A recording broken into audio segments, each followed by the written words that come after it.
Hello Year 6 and welcome back to your second chemistry lesson in your science, your 6 to 7 bridging unit. So to start off, we're just going to review what we did last time, which was the 3 states of matter. So like we ended last lesson, I'm going to describe one of the states of matter and you're going to see if you can decide which one it is before I put the answer up. So on 3 scrap pieces of paper, write either solid, then on another one write liquid, and then on the other one write gas. So, are we ready? Particles arranged in a regular pattern. Which one am I describing? Solid, liquid or gas? Excellent if you said a solid. Remember they're arranged in neat little rows. Very weak force of attraction between particles. Solid, liquid or gas? Excellent if you held up gas. Remember the particles have got a weak force of attraction, which means they can go in all different directions in random speeds and they're far apart from each other. Number 3, there are weak force of attraction between particles, but particles are close together. Superb if you said liquid. If there is a definite volume but no definite shape, am I a solid, liquid or gas? Excellent if you held up liquid. Strong force of attraction between the particles. Excellent if you said solid. Remember, that's why they're held closely together in that regular pattern. Random arrangement of particles. Well done if you held up both liquid and gas. And finally, particles move quickly in all directions. Excellent if you said gas. Right, we're going to change a little bit now. I'm going to give you the name of a substance and you're going to tell me if it's a solid, liquid or gas. So number 8 is oxygen. What is it? Excellent, a gas. Wood, superb, a solid. But what about pasta and water? Well done if you held up solid and liquid. So I've got a key word here that is all scrambled up.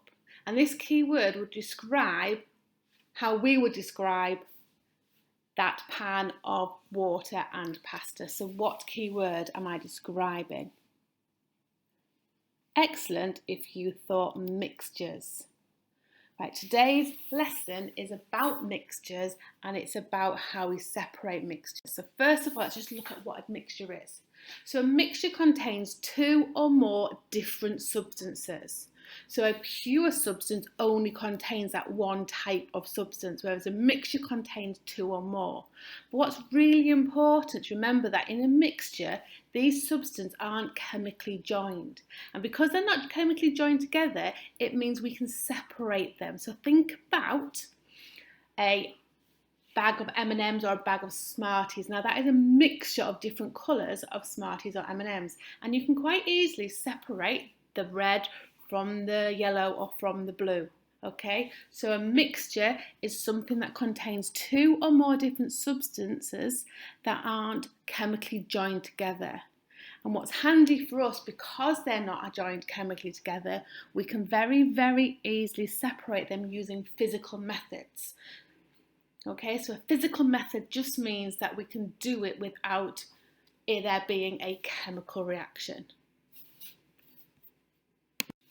So in today's session, we are going to be, which we've already done, defining a mixture. And we're actually going to try and do some practical work today, because remember in science, you do a lot of practical work, do a lot of investigations. And what I'm looking for today is us to be able to separate a mixture using filtration, to be able to separate a mixture using evaporation, and also to be able to separate a mixture using chromatography. Now put the last one in red because some of you might not attempt this one, but don't worry if you don't, this one is a little bit more tricky. You all will have come across filtration and evaporation before. Right, so like I said earlier, in this session we're going to try and do some practical work. So for that practical work, you're going to need some equipment. So it's the apparatus that you will need. Please make sure you ask permission before you do any practical work. Okay? So what you will need is you will need some pasta. 5 pieces of pasta will be enough. You'll also need a sieve or a colander. Now in the lab we would use filter paper and we would use a funnel, but a sieve and colander will work just as well for today. You will also need some salt. You're only going to need about 2 or 3 teaspoons of salt. You will need some water. You will need some kitchen roll. Now, some of you might have some filter paper at home, so if your parents like filter coffee, now if you have filter paper, that will work excellently, if that's a word. That will work extremely well for this part of the activity. You'll need some felt tip pens. Now, you really need to make sure that these felt tip pens are soluble. Now, soluble means that they dissolve in water. So if your pens say insoluble, try and find some that say soluble. You'll also need some bowls, and you'll need a spoon, and you will need a warm place. Okay, now I put the warm place in red because it's really important that you think very carefully about what warm place you choose. Now, you should be using a warm place such as outside in the sun or in your house. It might take a little bit longer, but that is warm place. I am not asking you to use your oven or your stove, okay? So there's other warm places like next to a radiator that you can do this activity in. So you will also need a measuring jug. Now let's remind ourselves how we use a measuring jug. So a measuring jug is used to measure volume, so how much of a liquid we have got. And you'll notice there is a scale up the measuring jug. Okay, so you'll notice on here that there is a bottom line that says 50, then another line which is 75 millilitres, then the next line is 100 millilitres, then the next line up is 125 millilitres, the next line up is 150 millilitres. So we can see there that each part of the scale goes up by 25 millilitres. So where would you measure to if you wanted to measure 250 millilitres of a liquid? Well done. If you identified, you'd measure up to where it says 250 millilitres.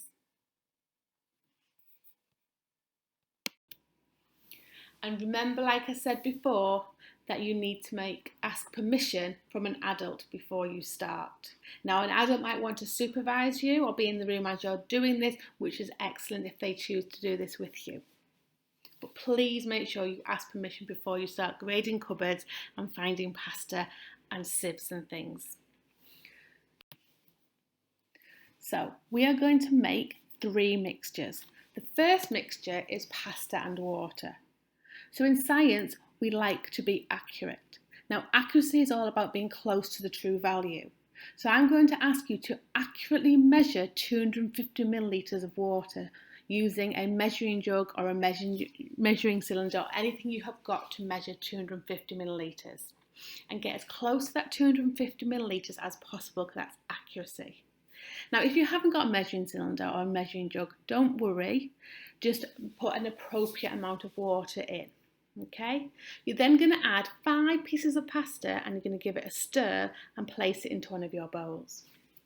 Your second solution, which you're going to use twice, so your second mixture, which you are going to do 2 tests on, is you're going to measure 50 millilitres of water into a measuring jug. Okay, so this time it's 50 millilitres of water, and you're going to add 2 teaspoons of salt and you're going to mix it until the salt has dissolved.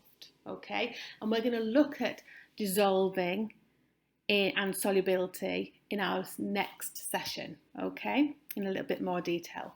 And our final mixture, and some of you might decide not to do this one's a bit more tricky, but that's your choice, okay, is you're going to get a mixture of dyes. For this, all you need to do is to get 3 to 5 felt tip pens, okay? Now, if possible, try and get colours such as purple, orange, green, pink or black, because they will work best. We don't really want any of the primary colours. We need a mixture of ink. And please try and get ink that is soluble, okay? If it says insoluble ink, then try it probably won't work, okay? Because we need them to be soluble. So thinking about these 3 mixtures right, so let's see if your ideas of how you separate those 3 mixtures were correct. We're going to start with the pasta and water. Now, the correct technique would be using that sieve, and the key word would be filtration. So well done if you got that written down. Now, so what you will do is you will get the sieve and you will pour in your mixture of pasta and water and see what happens. Now, when you do this, please do it over the sink, okay? Because we don't want to cause any accidents, don't get water anywhere else. When you poured that into the sink, when you poured the mixture into the sieve, did you notice that the pasta stayed in the sieve and the water went through? So we're able to separate the pasta from the water. Now, why do we think that is? I'm hoping that a lot of you have had a go at explaining this in the previous activity. Why do you think that filtering by using the sieve allowed you to separate the pasta and the water?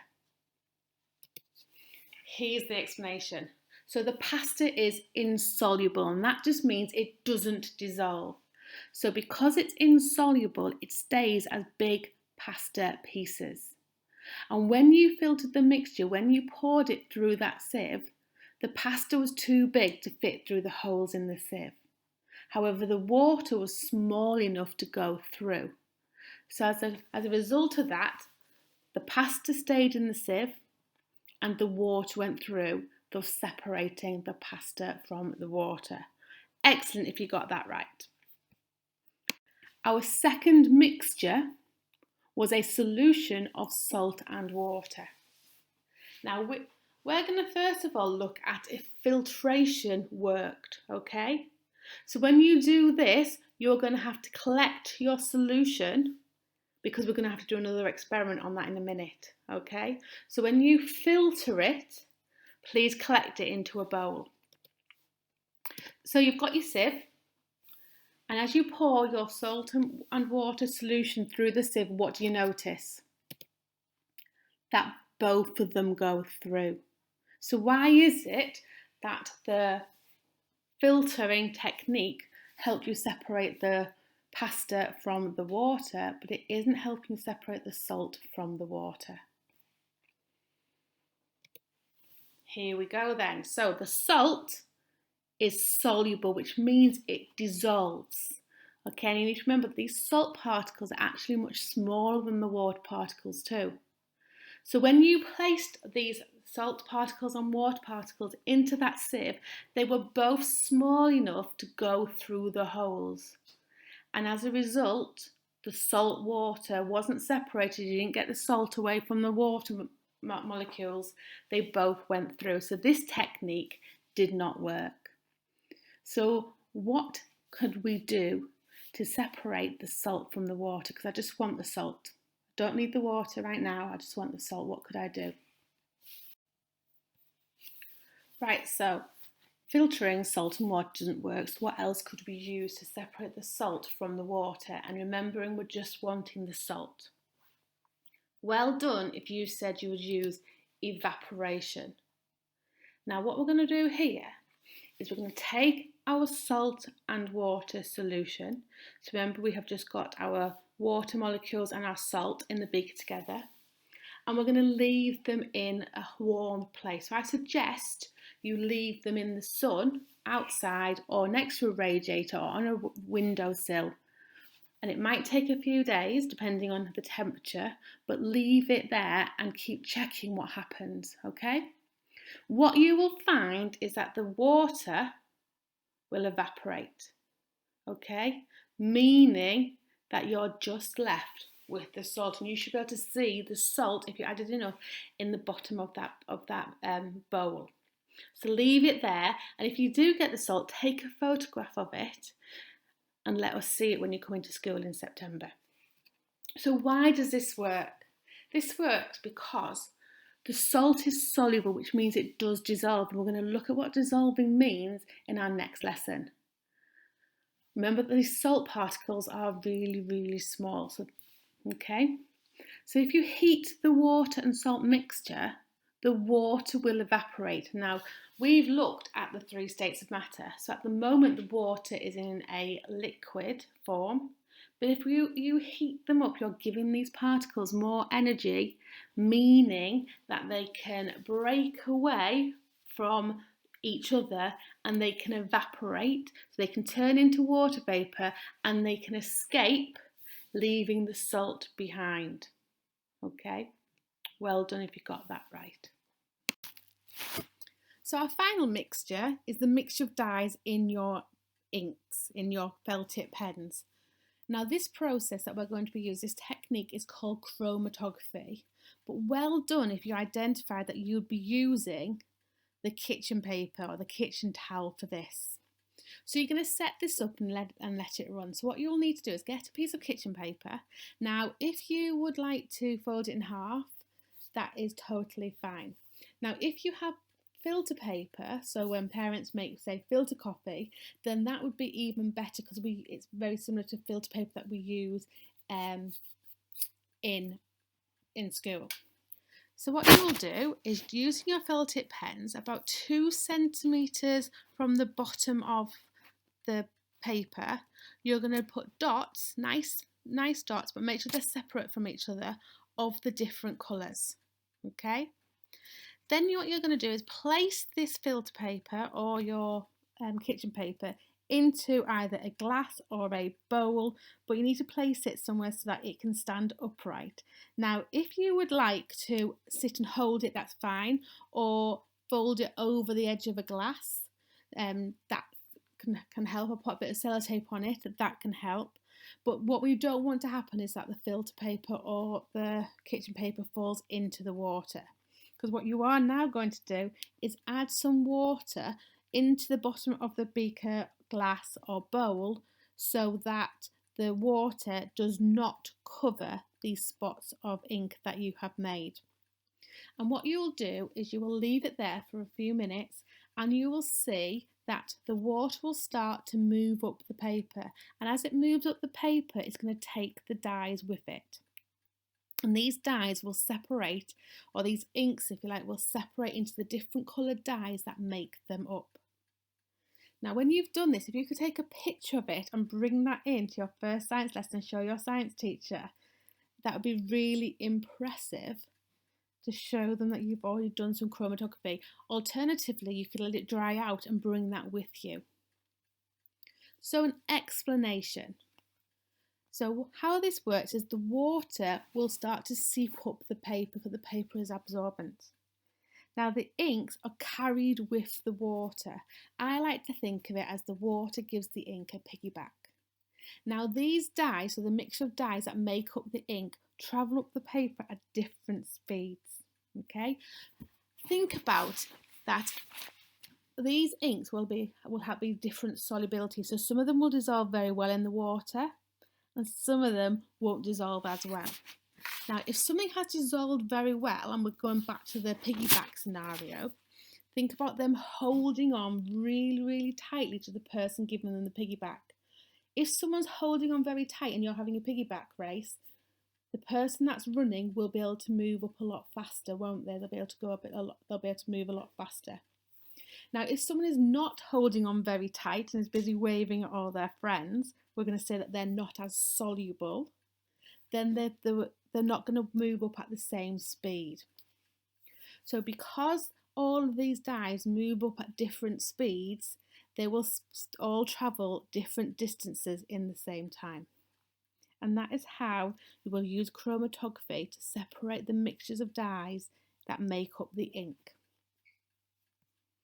So well done for completing those 3 experiments. What we're going to look at now is very similar to what we did at the start of the lesson. I'm going to give you some scenarios and you're going to tell me which method you would use. So on the back of the piece of paper at the beginning where you wrote solid, liquid and gases, can you please write filtration, evaporation and chromatography? And when I give you a mixture, you're going to either point or hold up or even say out loud, if it makes it easier for you, the process or the method that you would use. So sand and water, what would you use? Well done, it says filtration. Different dyes in ink. Excellent if you said chromatography. Sugar and water. Excellent, evaporation. How would you separate an insoluble solid from a liquid? Well done if you said filtration. How would you separate a solid dissolved in a liquid? Superb work if you said evaporation. So well done for completing today's lessons. So after today, you can now define a mixture. You can explain how to separate a mixture using filtration, and you can tell me what type of mixtures you would separate using filtration. And you can also describe how to separate a mixture using evaporation and separate a mixture using chromatography.